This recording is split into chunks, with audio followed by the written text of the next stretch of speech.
Hi, welcome to Periodic Table Review Part 2. My name is Dr. English.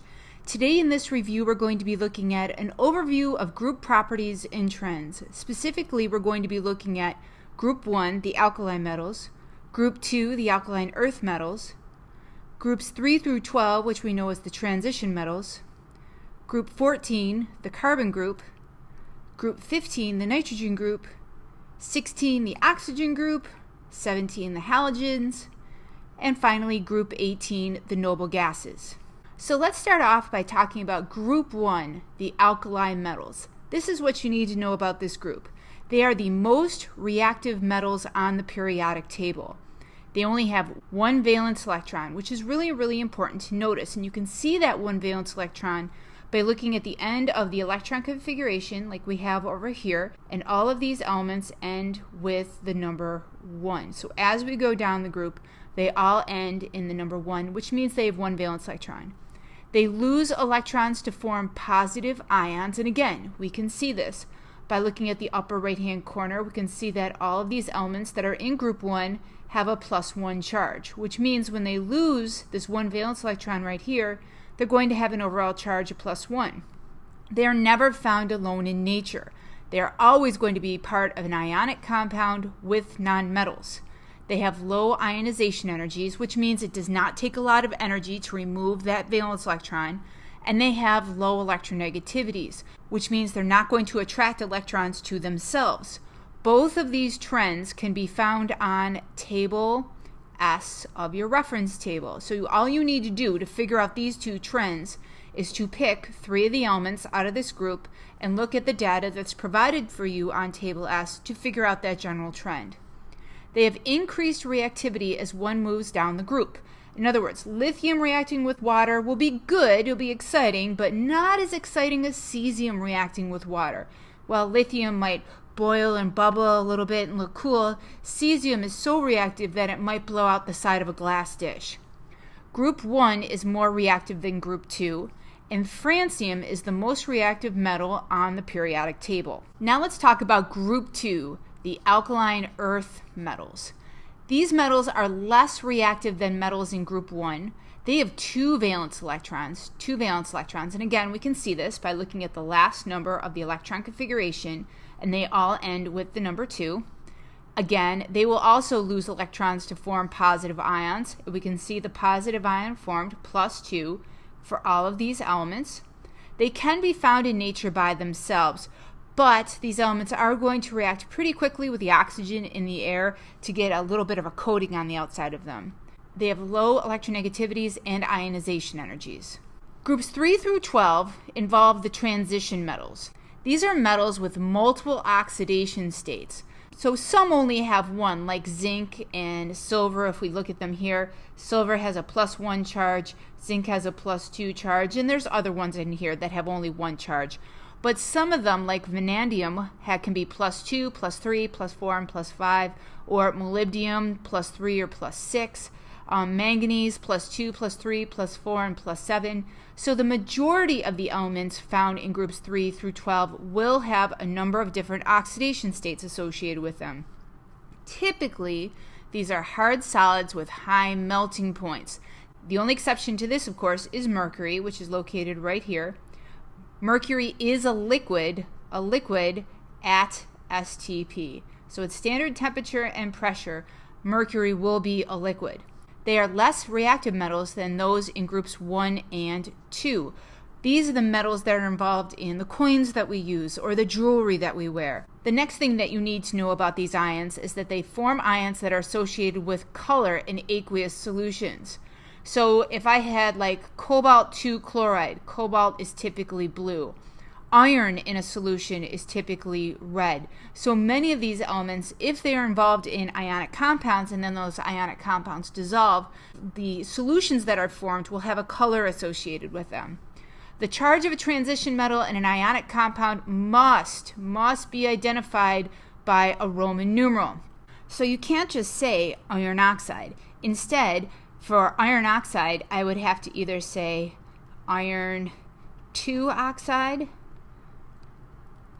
which will get me the chemical formula FeO, or iron Fe3 oxide, which will give me the formula Fe2O3. If you just write iron oxide, I don't know if you're referring to FeO as your formula or Fe2O3 as your formula. So for many of the transition metals, you have to be very specific and use a Roman numeral in the name to identify which of these oxidation states that you're using. Now let's talk about group 14, the carbon group. This group involves carbon, silicon, germanium, tin, and lead. The characteristics is that they're all going to have 4 valence electrons. And again, we can look at the end of the electron configurations for all the elements in this group and see that they end in the number 4. So each of these elements has 4 valence electrons. Carbon is our non-metal. The pure elemental form of carbon can exist in a number of different allotropes. They can exist as a diamond or graphite. This means they can have more than one structure in the same phase. That is the definition of an allotrope, and it's very important to know what an allotrope is. Silicon and germanium are metalloids, and the remaining members of lead and tin are both metals. This is a good group to examine in detail because this is one of those groups that you really need to know what's a nonmetal, what are your metalloids, and then what are your metals. Because as we look at this group, you can see that trend of increasing metallic character as you go down a group. So being able to differentiate the different classes of elements that are involved in this group, very important thing to know how to do. Now let's talk about group 15, the nitrogen group. Involved in this group is nitrogen, phosphorus, arsenic, antimony, and bismuth. Each of these elements is going to have 5 valence electrons, and the most common charge for these particular elements is -3. Yes, there are definitely other ones listed, but since they have 5 valence electrons, it's much easier to gain 3 electrons to get its full octet. So when in doubt, go with -3, unless you're dealing with a situation where it's not -3.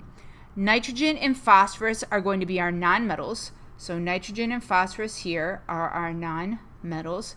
Arsenic and antimony are going to be our metalloids. So right here, arsenic and antimony are going to be our metalloids. And finally, bismuth is going to be our metal down here. Again, this is a really good group to be able to look at and differentiate the different categories of elements. That you start with the nonmetals, you go on to the metalloids, and then you end up with metals at the bottom. A good group to understand that the metallic trend increases as you go down the group. Now let's talk about group 16, the oxygen group. This includes oxygen, sulfur, selenium, tellurium, and polonium. Each of these are going to have 6 valence electrons. And again, we can look at that outermost number and see the 6 represented as the valence electrons. Oxygen has 2 allotropic forms. It can exist either as O2, which is our elemental form of oxygen, or O3, which is ozone. So oxygen, sulfur, and selenium are all nonmetals. So oxygen, sulfur, selenium, all nonmetals. Tellurium is our metalloid, which is right here. And then polonium at the end is our metal. So again, we see that increasing metallic character as you go down a group. Now we're at group 17, the halogens. All members in this group are nonmetals. They easily gain electrons. They exist as diatomics, do not exist in nature as individual atoms. That's really important. These are going to be represented as diatomics. So your F2, your Br2, your Cl2. They have 7 valence electrons. Again, we can see this as the last number here is all represented by the number 7.